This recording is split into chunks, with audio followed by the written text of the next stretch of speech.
Economics isn't boring. It's the ultimate defense system that protects you from bad policies, clever marketing, and money decisions that quietly wreck your life. I just spent the last few weeks studying how economists think, not just in textbooks, but in real stories about countries, businesses, and everyday people. The more you see how these decisions actually play out, the more you realize something important. The economy is not random, and it is not neutral. Most people never learn what is really going on, so they get nudged, pushed, and guilt-tripped into choices that feel right but cost them years of progress. By the end of this video, you will understand why confusing rules and feel-good policies often hurt the very people they claim to protect, why cheap offers can quietly drain your future, and why understanding a few simple economic ideas turns you into someone who is very hard to manipulate. It will sound backwards at first, but once you see the patterns, you can't unsee them. So, let's start. Number 1. Incentives beat slogans. Picture a government that says it wants to help ordinary people by putting heavy rules and costs on big companies. It sounds fair. They say, "We'll just make the big guys pay more. They can handle it." On paper, the numbers look great. They expect more money coming in, more programs, more support. Here's what actually happens in the real world. When you punish productive people and businesses every time they grow, they don't just sit there and accept it. They move, they restructure, they stop expanding, or they build somewhere else entirely. Jobs disappear quietly. New projects that would have hired hundreds of people never start. The pain does not show up in headlines, it shows up in the job market and in your paycheck. And here is the lesson I really want you to get. People respond to rewards, not slogans. You can say we care about workers all day, but if the rules and costs reward businesses for cutting staff or leaving, that is exactly what they will do. What this means for you, in your work, in your business, in your relationships, stop listening to what people say they want others to do. Look at what they are actually rewarding. If your boss says take initiative, but only promotes people who play safe and say yes to everything, the real rule is different. If a friend says they care about your time, but always pulls you into drama, the reward they are giving you is stress, not respect. Incentives are the defense system. They show you who is serious and who is just talking. Number 2. Every choice has a hidden cost. Let's say you have $50. You want a nice dinner, a new hoodie, and a course that teaches you a skill you can sell. Can you have all three? No. $50 is $50. You choose 2 and lose 1, or you choose 1 and lose 2. That loss is not an accident, it is the trade-off. Economics is not about what you have, it is about what you do with what you have. Countries with huge natural resources still end up broke, while small countries with almost nothing in the ground build strong, stable economies. The difference is not what they were given, it is what they chose to build with it. The same rule applies to you. Every hour you work, every dollar you earn, every bit of energy you have can only be used once. The real question is not, can I buy this? It is, what am I giving up to get this? Here's an example. You buy a luxury car for thousands of dollars because it feels like you made it. The seats are comfortable, the logo looks good, the photos are nice. But here is what you didn't see. If you had bought a simpler car instead and put the extra money into building a small side business, learning a high-value skill, or creating something you can sell, that same money could have turned into a steady second income. So that car did not just cost you money, it cost you the business you could have started, the skills you could have learned, and the freedom you could have bought. That is the trade-off. Every time you spend, you are not just spending money, you are spending what that money could have become. Same with your time, same with your focus, same with your attention. Once you start seeing trade-offs, you can't unsee them, and that is either terrifying or incredibly powerful. Number 3. Prices are signals, not enemies. There's a simple question that exposes how deep economics goes. How does a city make sure everyone gets food every day? There's no minister of sandwiches who decides where every loaf of bread goes. Nobody sits in an office deciding who gets rice and who gets oranges. Yet, the shelves stay full and people eat. The hidden organizer is price. When something becomes scarce, prices go up. When it is everywhere, prices go down. That change in price sends a message. Higher prices tell producers, people want more of this, you can make more and still find buyers. Lower prices say, slow down, there's already plenty. Now imagine you tried to plan this yourself. You'd need to know how many people want fresh bread today versus tomorrow, which neighborhoods need more fruit, how many trucks are available, how much fuel they need, how long each delivery takes. And that's just the start. Those numbers change constantly.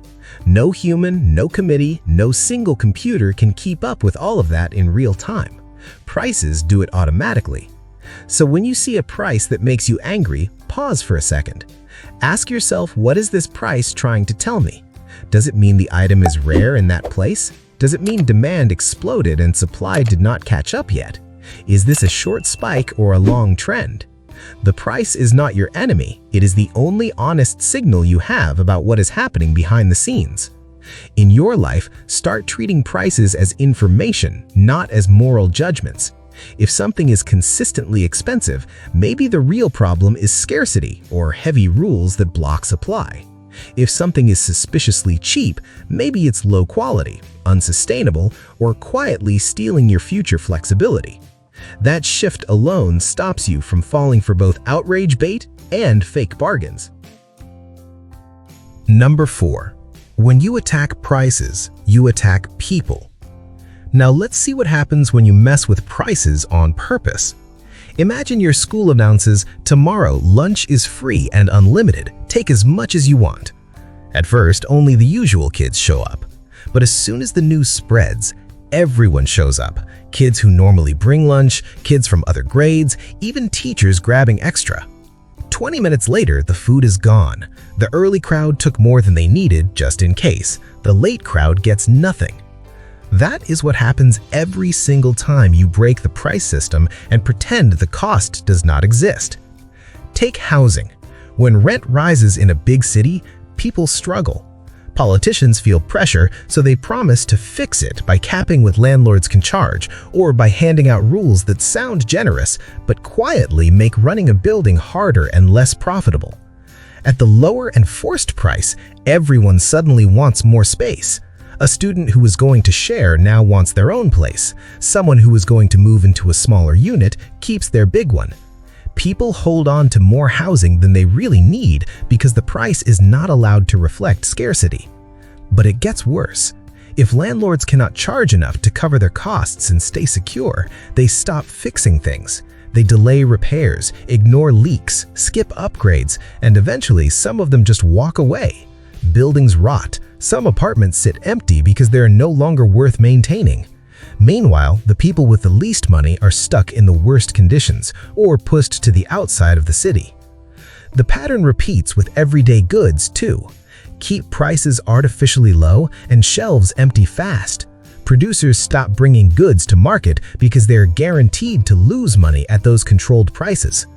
In the end, the things that were supposed to be protected become impossible to find. Rich people find workarounds. They know someone. They use private channels. Poor people suffer the most. The supposed solution becomes the problem. What this means for you, when anyone promises to make things affordable by simply controlling prices or freezing costs, ask one simple question: what happens to the supply?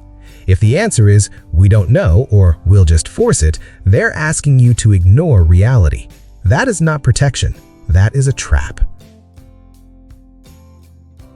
Number 5. Profits and failures are feedback, not morality.